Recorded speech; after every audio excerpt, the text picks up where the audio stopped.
आता पुढच्या बातमीपत्राकडे वळणार आहोत। सुरुवात करूयात महत्त्वाच्या बातम्यांनी। आम्ही एकत्र आलोय ते एकत्र राहण्यासाठी। राज ठाकरेंसोबतच्या युतीवर उद्धव ठाकरेंचं मोठं वक्तव्य।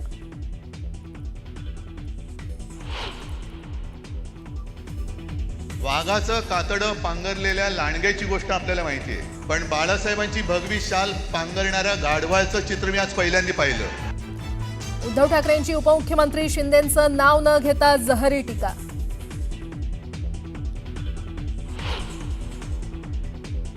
क्रिकेटची तुलना युद्धाबरोबर करणाऱ्यांना उद्धव ठाकरेंनी फटकारलं। पंतप्रधान मोदींवरही केली टीका।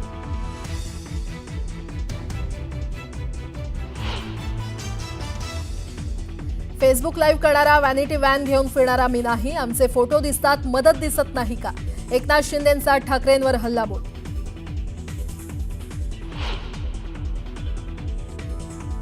तुम्ही गटप्रमुख नाही तर कटप्रमुख आहात, गेलो तो कचरा, पण तुम्ही कधी आत्मपरीक्षण करणार का? शिंदेंनी ठाकरेंना सुनावलं।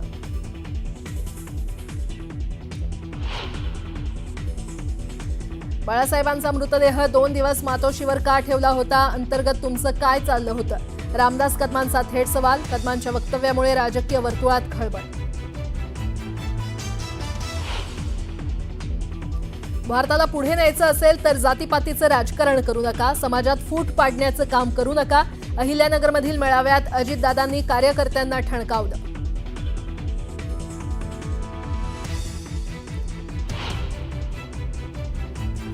दिल्लीतल्या जेएनयूमध्ये दुर्गा विसर्जनावरून गोंधळ। विसर्जन मिरवणुकीत सहभागी विद्यार्थ्यांना मारहाणीचा आरोप।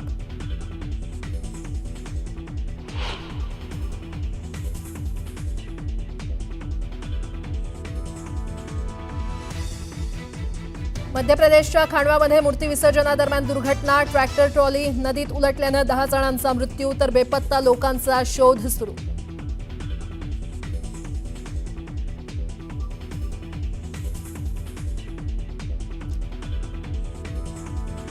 आणि ब्रिटनच्या मँचेस्टरमध्ये ज्यू धर्मस्थळावर दहशतवादी हल्ला। चाकू हल्ल्यात 2 जणांचा मृत्यू तर 4 जण जखमी। हल्लेखोरही पोलीस कारवाईत ठार।